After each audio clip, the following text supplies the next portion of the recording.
Animal Protection Code,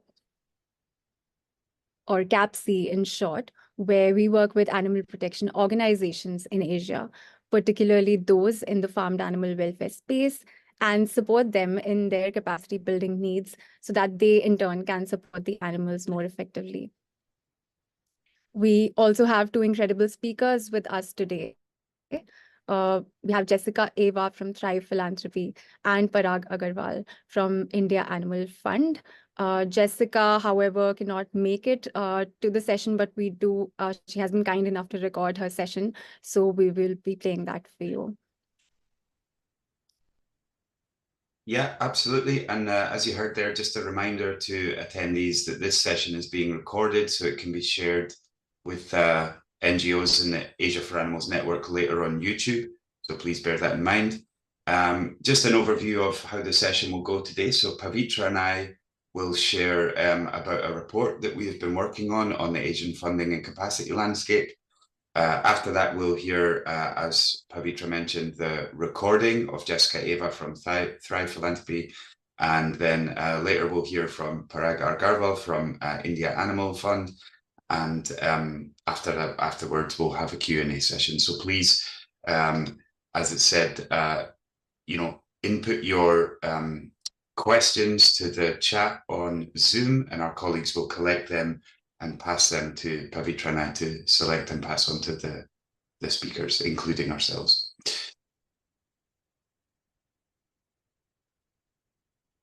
Yeah. So we are the first speakers, Craig. So we will be starting with the Asian funding landscape and sharing our insights from the report that we are still working on. The complete report will be published towards the end of July. So you'll still have to keep an eye out for that. Now, before we begin, just a quick overview of the Asia for Animals Coalition. For those of you who don't know, of course, we are a huge network, and among our work, we organize our members into working groups, aka coalitions. So we cover a wide range of issues through these working groups. We have working groups on farmed animals, macaques, elephants, dogs and cats, and also sanctuaries and rescue centers, as well as social media, cruelty, and policies.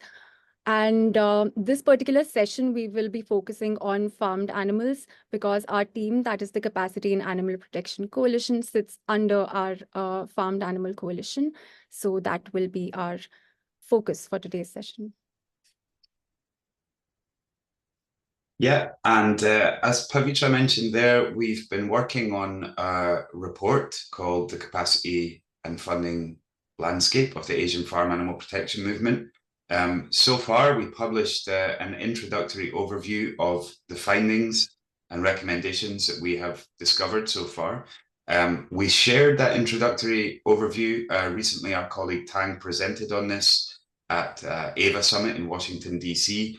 And we just want to share that in more detail with you today, either those who were not able to attend the summit, or we just want to discuss in more detail, particularly from the Asian perspective.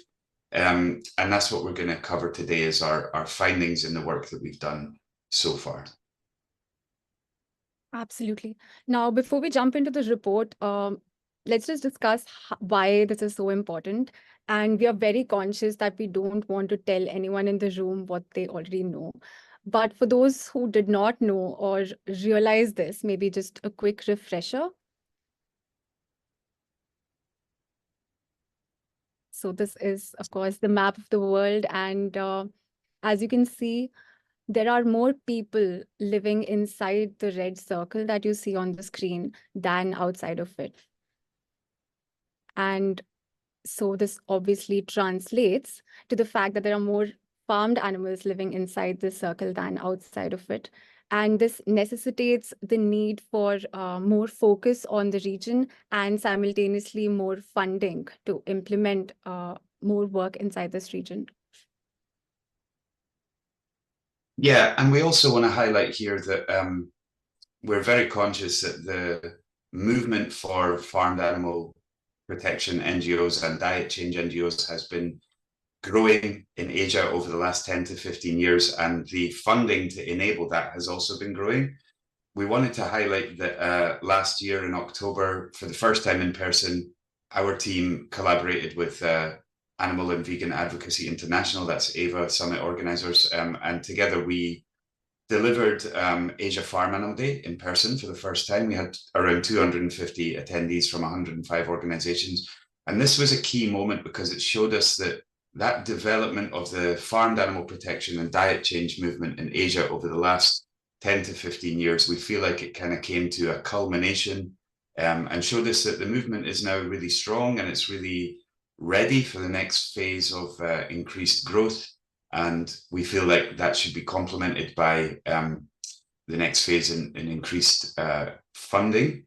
And, you know, this movement is also kind of in complement, we can look at reports over the last 3 or 4 years, which are, you know, from various sources, really well respected sources like Open Philanthropy, Farmed Animal Funders, and Animal Charity Evaluators that you see on the screen here, which are saying the now very well-known fact that the distribution of farmed animals globally and the distribution of funds to the NGOs that want to help them are really out of step with one another.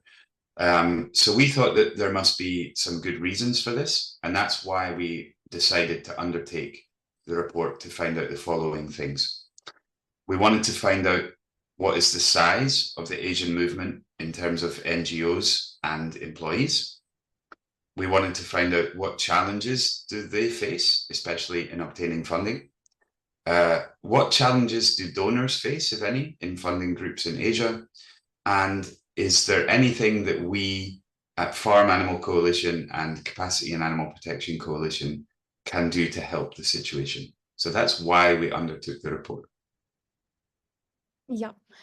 And so here are some steps that we've taken so far together with a small working group of our members.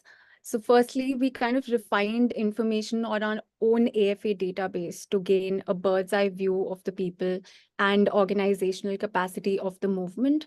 As you'll know, AFA is a huge network, and over the years, we have collected a huge database of resources and information on organizations working in Asia, which allowed us to actually filter through the data and come up with the insights.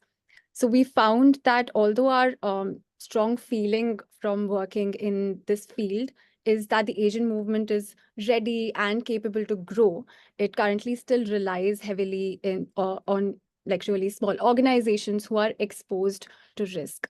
And our data shows that around 250 full-time professionals across 75 Asian-based NGOs and 15 international NGOs currently exist in Asia.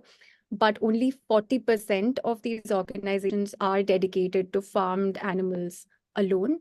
And the other 60% are working on other animal groups as well as farmed animals, of course. So also in other ways of basically caring about all animals in Asia. The average number of employees working on farmed animals for an Asian NGO that we saw is roughly 3, and the same for INGOs is 4. And around 75% of NGOs have an annual operating budget of under $1 million, with 50% where 50% is estimated to be under $100,000. Most Asian countries do not have a culture of do not have a giving culture which favors farmed animals. So the majority of organizations in the movement are completely reliant on grant funding. So considering these points together, the movement is highly reliant on very small teams and small organizations that are not always using 100% of their budgets to work for farmed animals. Yeah, thank you. Next, we centralized existing information on grants made to Asia. The first thing we found is that although funders want to increase funding to Asia, it has somewhat plateaued. So the Farmed Animal Funders 2021 State of the Movement report mentions that funders are more interested to increase their funding in Asia than any other single region. And although we can see with the data that we have so far that some growth in grant funding is happening, it's clear that it's not sufficient to tackle such a huge issue. And by the way, as we point out in the document that we are releasing, the one that we shared the QR to, and that we'll hope you'll read in full, I also just want to point out again that it's not our intention to convey that funds should be diverted away from other regions to Asia. We also recognize the very good reasons to grant funds in every region. Continuing our centralization of existing data on grants made in Asia, the second thing we find is that although some investment has been made to solve these challenges and risks, individual organizations somehow still lack the capacity to grow. So of the total funding from 2021 to 23 that we can see so far, around 10% of it, so around $3 million, has been spent on capacity building. And this is below the global average for the movement of 18%. So of this $3 million, the majority of it, so $2.2 million, was invested in fellowship programs and other training pathways for early careerists. So this indicates an understanding from funders for the need to grow the community of capable professional advocates. And as a result of this investment, we estimate that a further 200 people in Asia are capable and willing to dedicate their careers to this movement. On the other hand, only 2% of the total funding for Asia was for Asia-relevant capacity building services to support NGOs, such as ours. And as mentioned, 85% of organizations are small, and they're situated in countries where any giving culture towards farmed animals is extremely low. So they are heavily reliant on grant makers, and therefore the grant makers' cycles and practices. So this means that they struggle to grow if they can't get funding in that cycle. Additionally, there's also evidence to suggest that NGOs in Asia found it more difficult to find qualified and capable candidates than their counterparts in other regions. And the Asian advocates wishing to pursue professional advocacy as a career found it difficult to find attractive career opportunities. So basically, what this is saying is there is a disconnect between the availability of capable, passionate candidates and the availability of attractive careers. And the third thing we found within this activity is that for every $1 invested in plant-based advocacy in Asia, at least $5 is invested in welfare reform advocacy. So the data that we've collected so far shows that over 3 years, $2 million was invested in plant-based advocacy projects compared to at least $16 million in animal welfare projects. So more is said about this in detail in the document, which we'll share the QR for again at the end of the presentation. But we collaborated with Phonalytics in a survey of our network on the kinds of interventions they do now versus what they will do in the future. The results suggest that NGOs in Asia may find it easier to influence individuals rather than corporations or governments. In addition to this, in experience of myself and my colleagues and our large network, we can see that plant-based advocacy is showing success in some Asian countries, and it could be useful, especially in less democratic nations where engaging corporates or engaging governments to implement better animal welfare is very challenging or sometimes impossible. So considering the other key points made in the document and considering the rate of growth in the demand for animal products in Asia, increasing the level of funding to highly capable plant-based advocacy organizations could be a useful tool to mitigate the Asian movement being continually outpaced by that growth. Absolutely. Thanks, Craig. We also surveyed our network on the capacity needs and challenges, apart from everything that Craig mentioned. So we found that Asian NGOs want to increase as well as diversify their funding. And the survey that we held in 2022, we asked Asian NGO professionals what their capacity needs were. And by category, funding was of course, the overwhelming majority. And within the funding category, there is a variety of support themes needed that you can see here in the graph. But given overview, they combine to say that Asian NGOs want both to build relationships with Western funding bodies and to find new funding streams within their own countries so that they have a good diversity of funding, which gives them a strong footing. So having collected the information in the way that we just described and reviewing it within a small working group, subgroup of funding organizations and members, we feel that we can present some points on our impression of the funding situation based on what we've learned so far. And we really hope that this will be helpful for this session and to any funders in the audience. But before sharing those, as we mentioned, so far we've just collected and reviewed this data with a small group. So before publishing our full report in July, we want to invite those with expertise in funding and capacity building to, you can contribute data and help us co-author the full report. You can write to us if you have any data to support the report with.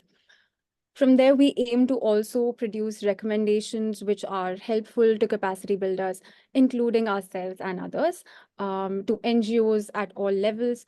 Plus, we are very conscious that today we are talking about Asia as if it is just one simple thing. So, of course, it is made up of many countries and very diverse contexts. So we have already begun building a profile for each country, and we want to give consideration to solutions per country. Yeah, absolutely. So that's what we're working towards, as Pavitra said, for publication in late July. But coming back to what we can highlight today, as mentioned, funders have invested in trainings to help produce a higher number of qualified and capable candidates to fill roles in the movement. Even still, many NGOs struggle to have enough funding to create enough new roles to absorb these new candidates.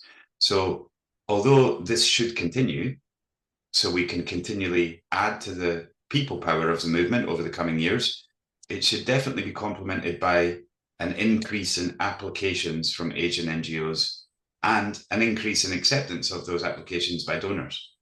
There is evidence to support, and we have heard NGOs speak of weakened impact, which could be overcome if donors were open-minded to change some of their practices. So some examples of that could be offering multi-year grants, offering funding for unrestricted projects or unrestricted use or overheads, offering funding for fair salaries, which would help to make careers in the movement both attractive but also sustainable.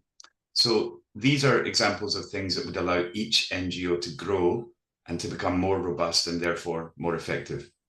As they grow, each NGO will no doubt need access to more Asia-relevant capacity building services. As an aside, we've also heard anecdotal evidence that although Asian NGOs can access generic or global capacity building services, sometimes they fall short of meeting their needs for their Asia-specific context. And lastly, if we don't always want to be outpaced by the growing demand for animal products in Asia, we will need to have more highly effective plant-based advocacy projects on the ground. Absolutely. Thanks, Craig. So that was an overview of what you can read on our introductory document as well, which is up on our website, and we will share a link of that as well. So what you hear today has been endorsed by the core members, the core member organizations of AfA Coalition, as well as all the members of the Farmed Animal Coalition and the Capacity in Animal Protection Coalition. You can see the organizations on the screen, and we also have contributions from Faunalytics, Good Growth, and LDP Advisory. So once again, here is QR code to find our introductory overview. And we'll just leave it on the screen for a couple of seconds so you can scan it. And yeah, thank you so much for listening to us and our insights for the Asian funding landscape. Yeah, absolutely. Thank you very much. And also, just hopefully my colleagues have shared in the chat here, I just want to add a correction. If anyone can't follow the QR, I think there's actually an S on the end of this URL. That's my mistake there. So it's farmanimalcoalition.com/reports with an S. So yeah, we're going to move on to our next speaker, which is Jessika Ava, who we mentioned has shared her presentation by video. So if you bear with us for a second, I will stop sharing my screen and my colleague will share Jessica's video. Before that, maybe Pavitra will tell us a little bit more to introduce Jessica and her background. Yeah. So Jessika is the CEO of Thrive Philanthropy. It's an organization that accelerates alternatives to industrial animal agriculture and creates just plant-based food systems through equitable grant making and movement building. Jessika has worked in global philanthropy sector since 2010 and has extensive experience living and working in Southeast Asia. So yeah, Jessika will be sharing more about her organization, Thrive Philanthropy, today.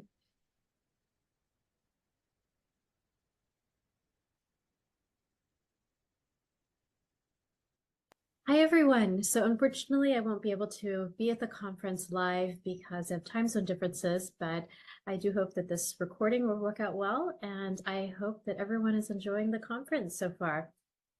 Okay, so my name is Jessika Ava. I am the CEO and founder of Thrive Philanthropy, and I have been working in the vegan and animal funding space for about 15 years, so quite a long time. And Thrive Philanthropy is a global grant-making firm, and our mission is to accelerate alternatives to industrial animal agriculture through equitable grant-making and movement building. And so some of the ways that we do that, so in addition to just providing funding, we also actively work to dismantle the accessibility barriers that many organizations face when it comes to funding. We also intentionally work to ensure that our practices are culturally appropriate, since we are working in several regions across the globe.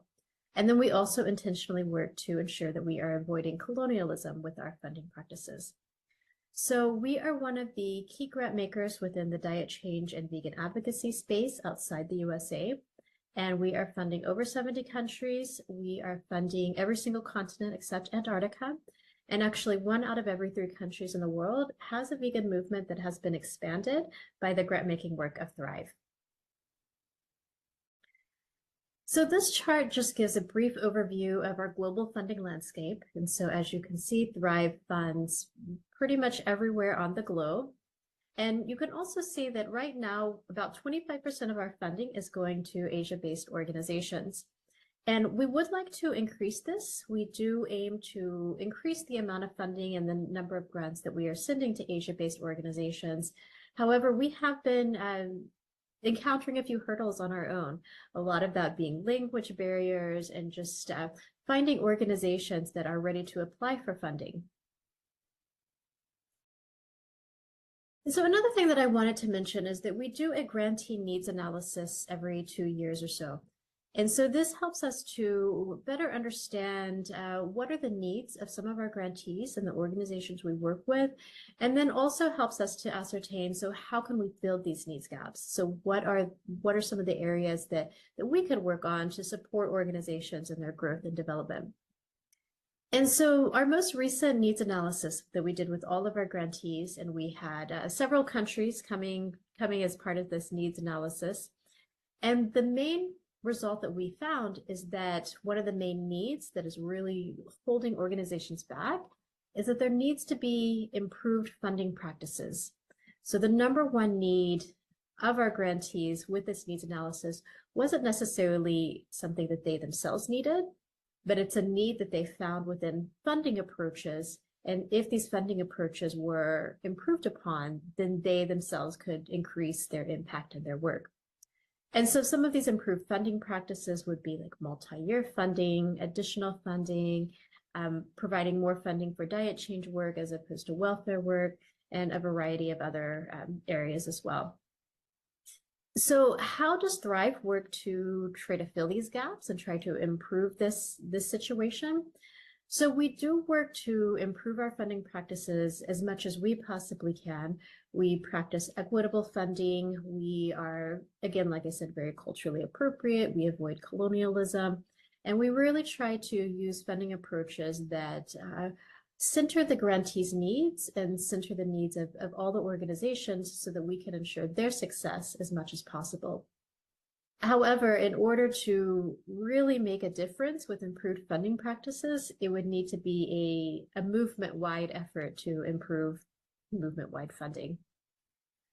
So in addition, the needs analysis also found that many of our grantees needed support with fundraising efforts. They needed support with programmatic and governance work as well. And so in order to try to overcome some of these needs, Thrive does offer various training accelerators. And then we also offer one-on-one coaching and give individualized support to all of our grantees as well. And the last thing that I want to mention is that if you would like to apply for a grant, or if you want to see any of the other capacity building opportunities that we offer, do please take a look at our website. We have a grant cycle every single quarter, so we do review grant applications every quarter. And then also, if you have any questions, if you'd like to learn more, feel welcome to send us an email. And also, if you have any feedback on how we can better support you or how we can improve our own practices, we'd love to hear that as well. So feel welcome to send an email to me about that as well. Then other than that, I just want to thank everyone, and I hope the conference is going well, and we will talk to you. Hi, everyone. So unfortunately, I won't be able to.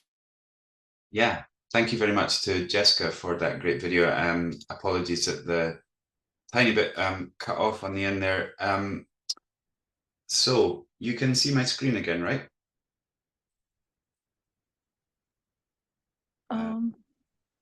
No, the slides are not on yet. I see. Still loading. Try that again. Pardon me. Thank you for bearing with us. Well, I don't think you can see my slides, but all I wanted to say was to introduce our next speaker, Parag Agarwal from India Animal Fund. So to give you a little background about Parag, with over 30 years of experience in the corporate sector with Fortune 500 companies, Parag has been championing the cause of animal welfare amongst other social justice movements. Currently, he is the CFO of Dr. Reddy's Labs. He is also the co-founder of the following: TAP India Foundation, which works for the cause of underprivileged children; Ahimsa VC, which is India's first sustainable fund for plant-based foods; and the Ahimsa Trust, which works for animal and environment protection by driving more funding to causes related to animal welfare. So Parag, a warm welcome. Thank you so much for joining us.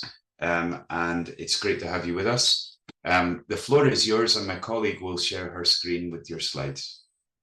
Thank you, Craig. I hope you can hear me well. Yes, perfectly. Thank you. Okay, so I'll wait for the slides, but thanks for the kind introduction, Craig. Good afternoon, everyone. I do want to take a minute to share my story as to how I got into the movement. I used to be indifferent to animals till about 6 years back. And it was when I saw some PETA videos that were sent to me by my niece that I was shocked to realize how cruel milk production is. And then I got deeper into this cause, and I realized that actually it is the non-human species that are probably the most vulnerable. And therefore, that's what I really want to spend my time on.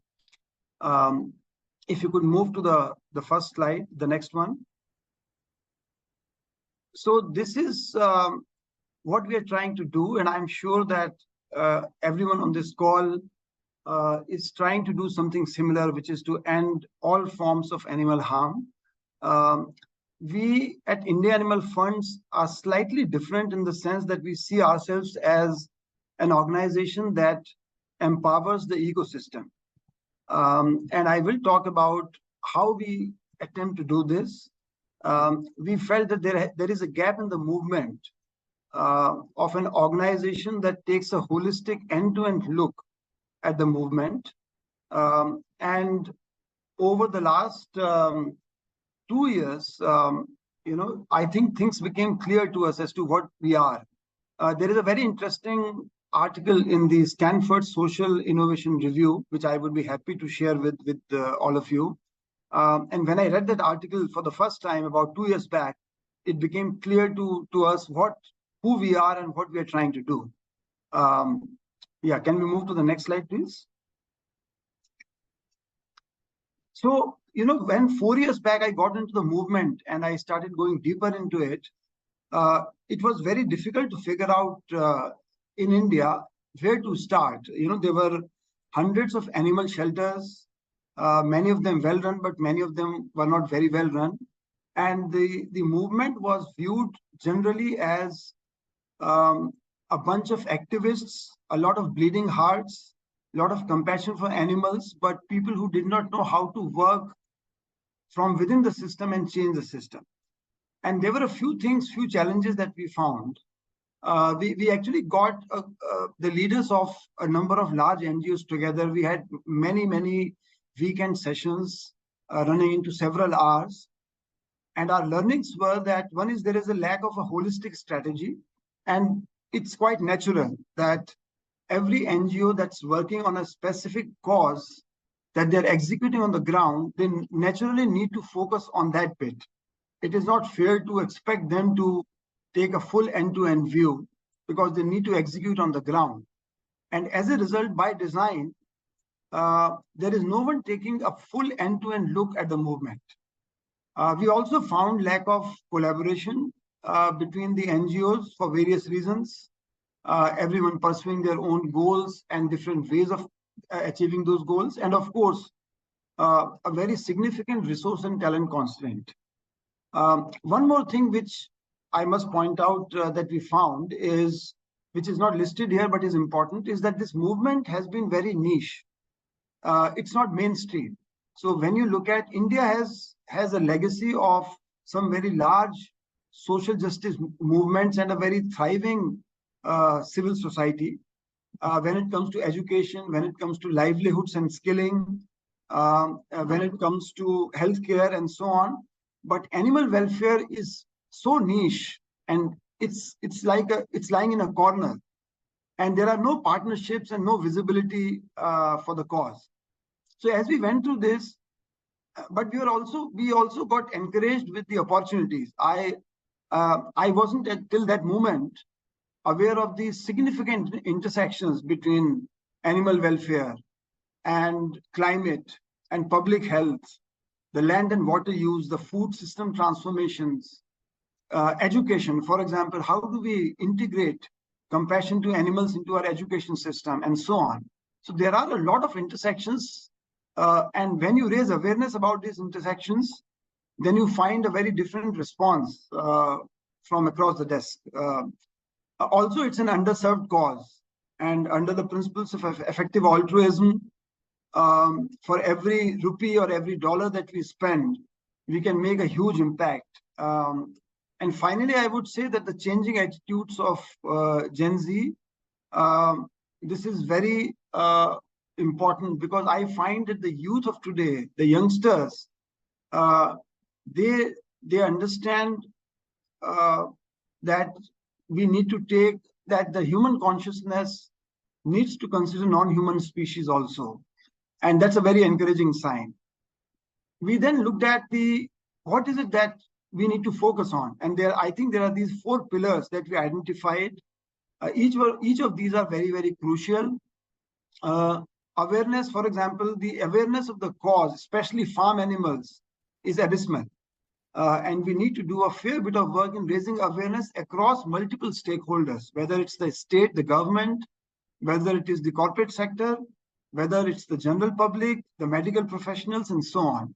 And I'll talk about that in a minute. Second, of course, is capital, bringing funding into the movement. Third, which is also very crucial, is talent. Often, in my experience, we have found that we have lots of people who have a lot of passion and also some skills, but we also need, in order to succeed, a very professional attitude and a lot of commitment And the combination of these three is not an easy one to find. So we need to groom leaders in the movement. And finally, the fourth pillar is policy, which we know is the most difficult probably, but also the most crucial in terms of making impact for the animals in the long term. So these are the four pillars that we identified. And maybe I'll just take a minute to talk about one initiative. One of the first initiatives that we started 3 years back was a fellowship program. It's called Ahimsa Fellowship Program. It is modeled on Teach for India, which itself is modeled on Teach for America. And Teach for India is a hugely successful program that has been running, I think, for more than 2 decades and has brought thousands of young professionals into education. And our own niche fellowship program is actually doing very well. The 3rd cohort just graduated, and now we have 47 people who have graduated after an intense 9-month fellowship and have been absorbed in the movement. This year, 7 or 8 of them are actually incubating new organizations to solve problems in the area of farm animals. So that I would actually urge, I believe that this kind of a program is needed in every single country. We are also planning an Ahimsa light version of this in order to attract full-time professionals who would like to contribute to the animals. And that's something that we are planning to launch early next year. If we can move to the next slide, yes. So this is how the whole idea of India Animal Fund was born. I think it's important to point out before I come to what we do, we are very clear about what we don't do. We do not execute on the ground. We do not run digital campaigns. We do not do any rescue efforts for the animals. What we do is that we work with the NGOs in the movement to guide the strategy, to figure out what are the most important interventions which will make the most impact. And where we don't have NGOs that can address that, we incubate or we facilitate a launch of an NGO. So in the last 3 years, we have started 5 or 6 new organizations. So as an example, Physicians Association of Nutrition, which is a body of doctors that educates medical professionals about plant-based diet. I'm sure many of you have heard of them. We brought them to India. We launched Plant-Based Food Industry Association. We are working with the Pro-Veg team to facilitate their entry into India, and so on. So we guide the strategy and identify the interventions and identify the most appropriate NGO that can execute. We help raise funds for the NGOs, and I'll come to that in a minute. And we also, as I said, create leaders and build capacity. So right now we are working with 25 odd NGO partners with more than 20 projects. And I think it's a good start. It is a slow and steady burn, but I believe that this is really a crucial thing that the movement needs. If you can go next. So this is an example of how we are taking an ecosystem approach. So for the farm animals, as you all well know, we need to work with multiple stakeholders. So you will see on the bottom right, that's the work PAN is doing. They have conducted in the last 18 months multiple medical conferences, talking to doctors, and they now have a network of a few thousand doctors. And when you convert a doctor to a plant-based diet, then obviously you amplify the impact quite a lot. And I really believe in this evidence-based nutrition approach. You can see on the top left corner, we have just launched ARE, Asia Research and Engage, which is a Singapore-based organization, has just started in India. They've hired their executive director, and we are working with them to talk to some of the largest investors in India to ask listed companies, food and hospitality companies, to start including animal welfare policies in their ESG targets. It's early days yet, but I believe this is a very important piece of the entire puzzle. We are working with Good Food Institute and enabling them, working along with them to do some research, India-specific research, in terms of the climate and agri impact and public health impact of alternative protein, so that we can influence the government to come out with favorable policies. And then, of course, we have, you can see on the bottom right corner, digital and college campaigns, Veganuary, Animal Save, Vegan Outreach. They are doing some really good work. So overall, this is an ecosystem approach that I believe has to be taken. And then gradually over the next several years, it'll create an impact in a very difficult area. Yeah, if you can go next. So this is just a slide that, just coming to funding, because that's an important part of what we do. We are trying to tap all the channels. In India, there was a law passed 10 years back, exactly 10 years back, asking every company to contribute 2% of their profits annually to corporate social responsibility initiatives. Animal welfare is listed as one of the causes that qualifies for this, but hardly any company contributes. And you can see that the contribution of animal welfare is a paltry less than 0.5%. And we are working on this area. We using my corporate network, we open the doors to the organized companies, and we are taking this cause to them, to the CSR heads and to the boards, and we are beginning to see some success. So this is a significant opportunity where we need to get the corporates to contribute out of their CSR funds. The second channel, of course, is HNIs and the family foundations. And there is an important initiative that we have launched, which is with the largest philanthropic organization in India, which is called DASRA. We have partnered with them to just conclude a 4-month research on the intersections between animal welfare and all of the human causes. It took 4 months to compile. It's a very authoritative research report. And using that report now, we will be starting conversations with a number of large philanthropists and family foundations because we need to raise the profile of the cause. Yeah, if you could go next. This is an example of the retail campaigns, the online channel. So there are 3 channels, the corporates, the CSR funding.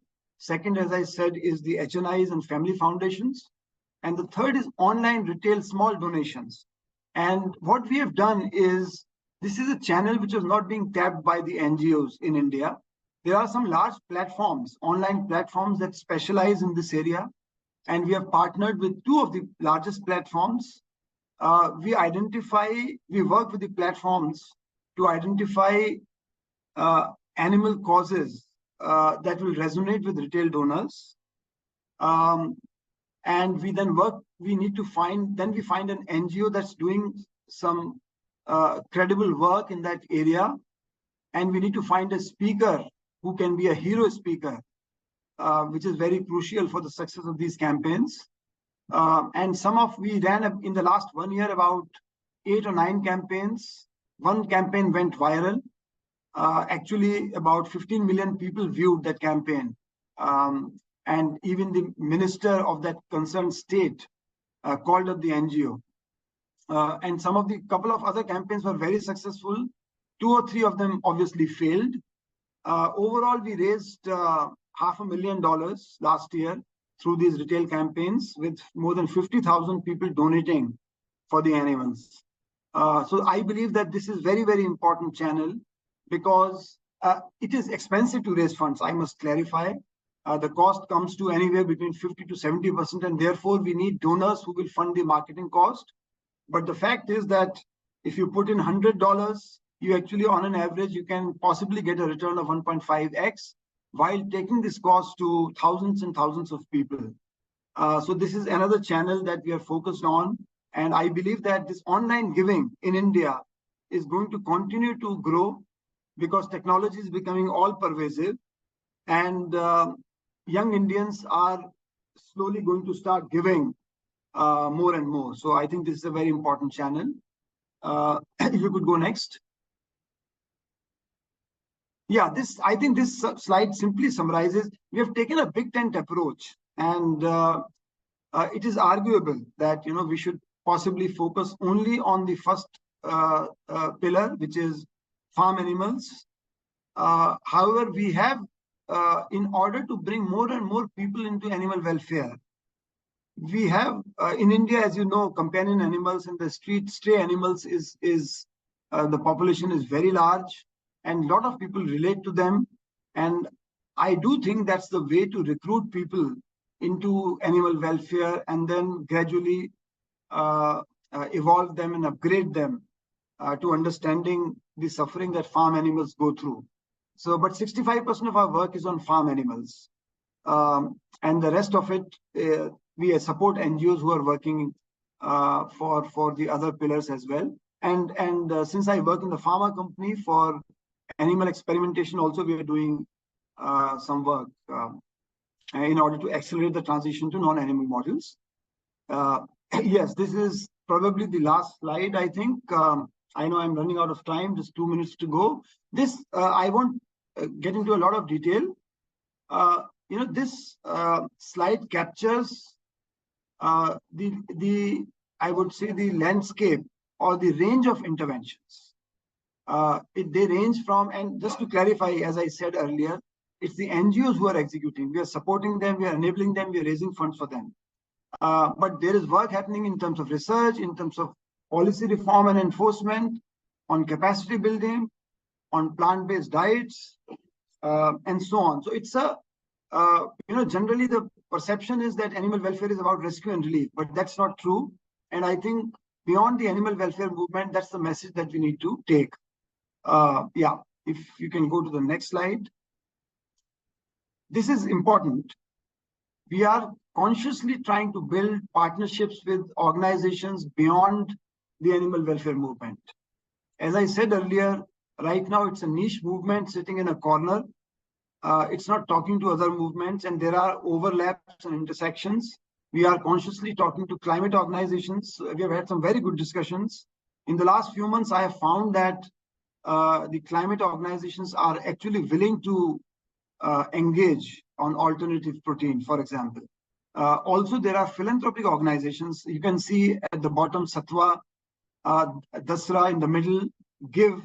These are all philanthropic organizations in India which are large and have been focusing on all other causes other than animal welfare. So we have successfully brought animal welfare onto their agenda. And I would, that's my last message for the group here, that we need to start working on the partnership. So finally, I would summarize by saying that the reason I believe a meta-organization is needed is for 3 reasons. One is someone needs to take a movement-wide view, which by design, individual NGOs, I think, cannot take. Second, we need to build partnerships beyond the movement. And that again is something that a meta-organization can do more easily. And third, a meta-organization can identify a couple of big problems for cutting across the movement and try to solve, which in my view are talent and capital. Yeah, I think this is what I wanted to share, and happy to take questions. This is the team, IAF team. There are a number of leaders from the corporate sector, and I think that is one of the reasons we have succeeded. I'm sure many of you would know Jessika. He's a co-founder of IAF along with me. Yeah, thank you. Fantastic. Thank you so much, Parag. It's really great to see how holistic IAF's approach is, like genuinely great to hear about that.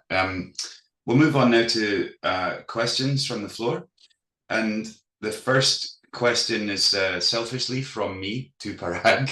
I just want to use the time here to let our audience know, in your slides there, particularly the second to last slide, you share that some of the NGOs that are enacting this change in India, supported by IAF, are large. Presumably some of the NGOs in your network are also smaller grassroots groups. You said that there's a lot of talent development and the development of new groups. I want to just give our audience an impression of, like, if they're in a small group, how could they join or engage or get support from IAF? Is there any process, or they just make themselves known to you? They just need to make themselves known to us. What we do, Craig, is we follow a process of, we have partnered with GIVE, which is, as I said, a large philanthropic organization in India, and they have an assurance process to check compliances and so on. So every NGO we work with should be GIVE compliant. That's the process we follow. And that's also an example of how we have tried to avoid duplication. So instead of creating our own process, we just partnered with GIVE because they have a large team in place. They are cause agnostic, and therefore we are using their process. So I think that's the way for them to get in touch with us. And what we do is, once an NGO gets in touch with us, we see if it fits in with our priorities, and then we'll figure out a way to find a donor or fund them ourselves from the corpus and so on. Yeah, absolutely. And that question, hopefully either those in the audience or those watching later, as we know they do on YouTube, if you're having an increasing desire to work on farmed animal issues in your region in India, please do get in touch with the IAF and go through that process. There's a question which is linked here, which hopefully links your presentation, Parag, with ours, Pavitra and I, and also with Jessica's, regarding the grassroots groups and regarding your capacity building work for them. We've heard from a few different sources that groups in general struggle when they're at that level with the practices of donors. So things like donor cycles or reporting deadlines and things like this that make it difficult. Presumably IAF must have some of those processes within its grant making, but does IAF make an attempt to be quite open on that, to like be more enabling for NGOs? I would like to think so, Craig, but I must admit that we are evolving. I must say that building a team for IAF has also been a challenge, and we are now at a stage where we are in good shape, because what IAF is doing is very different from, let's say, what you typically do in an organization where you want to execute. You can help animals in a rescue relief NGO on your own. This ecosystem building work requires a certain types of multiple skills, and therefore we have now built a team, a strong team led by Sandeep Reddy. Some of you would know him. I think we are evolving in our grant making process, but I must say that I think our processes are much simpler than what a large grant making organization would follow. Yes, I would like to think so. Yeah, great. Well, I just have one add-on question for that, and then I'll pass over to Pavitra. But perhaps you could say something for those in the audience who are not aware of the restrictions that many NGOs in many different sectors face in India, of not being able to receive funds from outside of India, and therefore the important role that India Animal Fund plays in that. So are you seeing an increased attraction towards IAF from Indian groups, or an increased reliance? Is there anything about IAF that could be replicated in other countries that also face the same challenge around foreign funding? Yeah, so you're right, Craig. In India, I think receiving foreign funding for NGOs has become increasingly difficult over the last few years. I think the compliance burden has also increased, and I think the reason the government has moved in this direction is because of some instances of misuse and so on. But the fact is, it does make things very difficult for NGOs on the ground. It takes a minimum of 4 years for an NGO to be able to secure this kind of permission. So, in fact, that was one of the reasons, to be honest, when the idea of IAF it came through, it became clear to us that animal welfare needs to go beyond foreign donors. And we need to develop a base of donors in India. Otherwise, the movement will start facing a challenge in the next few years' time. So that was one of the key reasons why IF was conceived, and we are working in that direction. So as I said, retail funding is all local funding. The corporates who are donating are all obviously local corporates and so on. We still need to crack HNIs in a big way, but I'm sure slowly we will. So yes, this is important. And I think, there are NGOs who struggle because they don't have FCRA permissions, and wherever we can, we try to help them in a legal way, obviously, in a compliant way. Absolutely. Thank you so much. Pavitra, any questions from you? Yeah.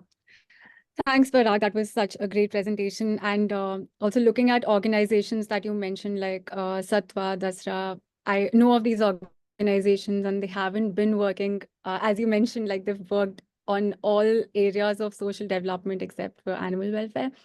So it's great to see such organizations join the movement in some form.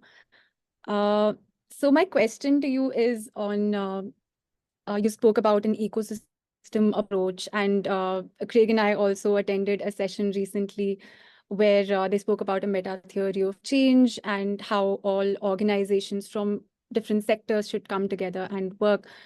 From a funder perspective, because even if like such an organization does form maybe like a network of sorts with different organizations, with organizations from different sectors coming together, how sustainable do you think it is from a funder perspective? Because the impact of such an organization, it can be like a very long-term, impact.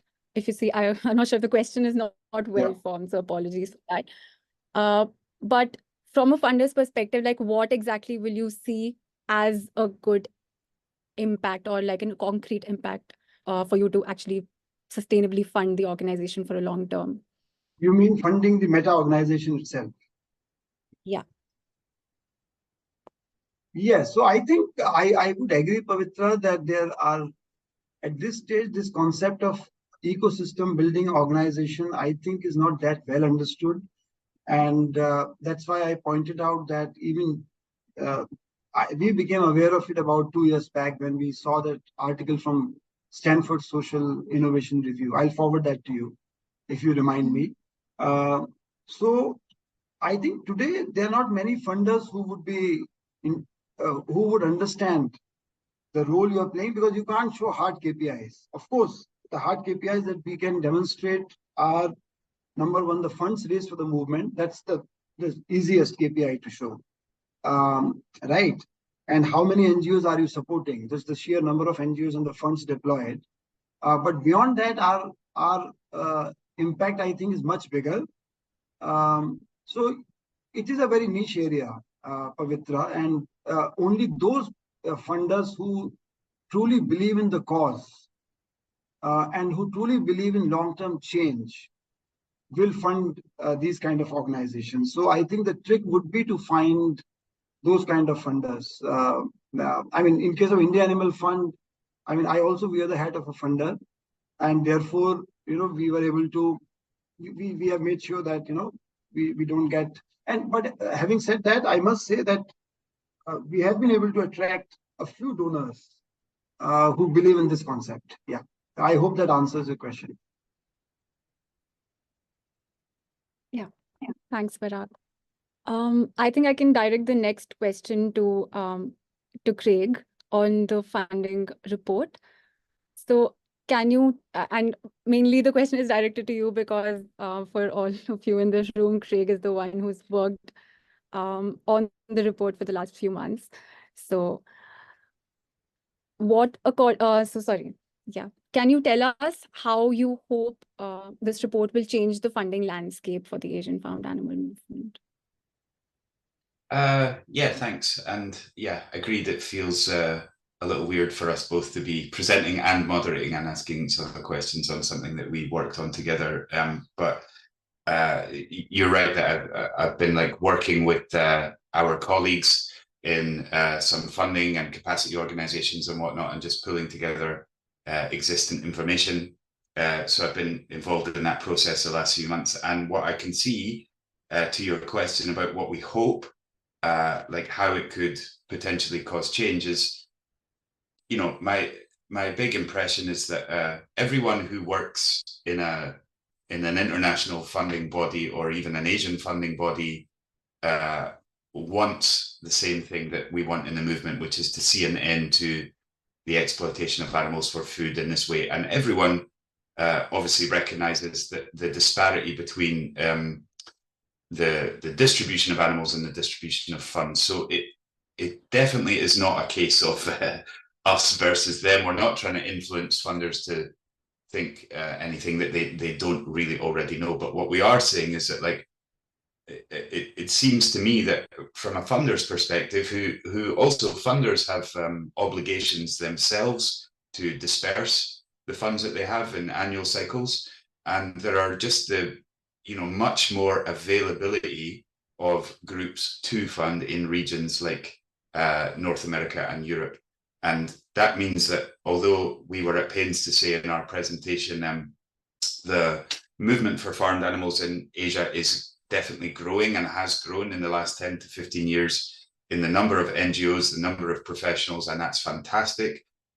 We're still in Asia in a state of youth compared to other regions, and therefore the funders don't have as much opportunity so far. So my hope, to answer the question, is that we, after the publication of our report in late July, will form a subgroup, a monthly meeting where really important actors from the space, hopefully Parag and his team can join also. Jessika, who presented today, is also part of that group. We can get together and workshop solutions, because the solutions, although it seems obvious, we just need more money to come into the Asian movement, actually there's more at play there. So we really are hoping that the report will just catalyze like a coming together of you know, actors and thinkers that can help to kind of brainstorm solutions. And Asia for Animals is happy to, and in a unique place to facilitate that space and that discussion. And, you know, for the audience here, we're hoping to also continue this discussion in person in Hanoi in Asia Farm Animal Day in October 9 to 11. My colleagues will paste the link in the chat here, and you can find the registration link there. So, you know, come and continue to participate if you're in the audience and you're from a funder. Yeah, so to summarize, we hope to bring together the international funding community to look at solutions. Thanks, Craig. Yeah, maybe you can, the next question. Sure. I have another question here for Parag. I want to focus a little bit, Parag, on India as home to so many people and so many animals, and therefore such a big player or an important nation in the work of animal advocates globally and regionally. It's mentioned in the IAF website that animal charity evaluators point out that although India is so huge, it is often somewhat overlooked in some sense in the broader global or Asian movement. Do you see any change in that situation over recent years? So, for example, Asia for Animals tries as best we can to work together with Indian organizations. One of our core members is in fact FIAPO, who I know that you work with together as well. But beyond that, is there anything that international organizations can do, or other national organizations can do, anything that they can learn from the movement in India at the moment, and any developments that you see in terms of that kind of overlooking of India in recent years? Thanks. Yeah, I would say relative to its size and the potential to make a positive impact for animals, I think India is way behind in terms of the attention it gets and the funding it gets. I would agree with that. I think things are changing slowly, you know, as funders feel more confident about the work that's happening on the ground. I think it is changing, but there's still a lot more to be done. So, for example, I'm going to be in the US in October, attending the Farm Animal Funders Retreat. So I'm trying to use any occasion that we can get to talk about the work that's happening in India. And I think what we need to do is the whole ecosystem-based approach is what I think most funders look for, in my opinion. Somebody who is already converted to the cause, who believes that farm animals are being exploited, and something needs to be done about that. That person would understand that there are no short-term solutions, and there is no silver bullet. So there are multiple levers which are there, and there are many stakeholders, and therefore an ecosystem-based approach is what is needed. So I think as gradually it becomes clear that there is an ecosystem approach that we are taking in India, the organizations are taking an ecosystem approach, there will automatically be more interest. So I feel quite hopeful. Yeah. Fantastic, thanks. And yeah, just to reiterate that IAF's very holistic ecosystem approach is very admirable, and we hope, I mean, other funders out there internationally do mirror that approach, and we hope that that will just grow, regionally and globally, kind of in response to IAF's efforts. I'm going to take another question here, which I'll direct to Pavitra. Someone is asking, how can we get better at fundraising inside and outside of the movement? I'm hoping that this will come as a bit of a plug that actually we have created some advice on this, and it's available in previous Connect sessions. And yeah, maybe Pavitra, you can say more about best fundraising practice for NGOs, but with particular regard perhaps to the topic of today, which is grant fundraising. I think I should post that question back to you, Craig, because although, yeah, I think first off, and I'm not talking from the report, maybe Craig, you can jump in with the recommendations as well. But I think as a network organization and as somebody who's worked in capacity building space for the last 1 year with really grassroots organizations, one thing that we realized is that there is a huge lack of information as well. So really grassroots NGOs do not even know where to apply right now. So a huge part of our work right now or at AfA or at CAPC becomes to actually build the bridge between organizations and these opportunities that actually exist, and support them with like grant writing and support them with the entire application process.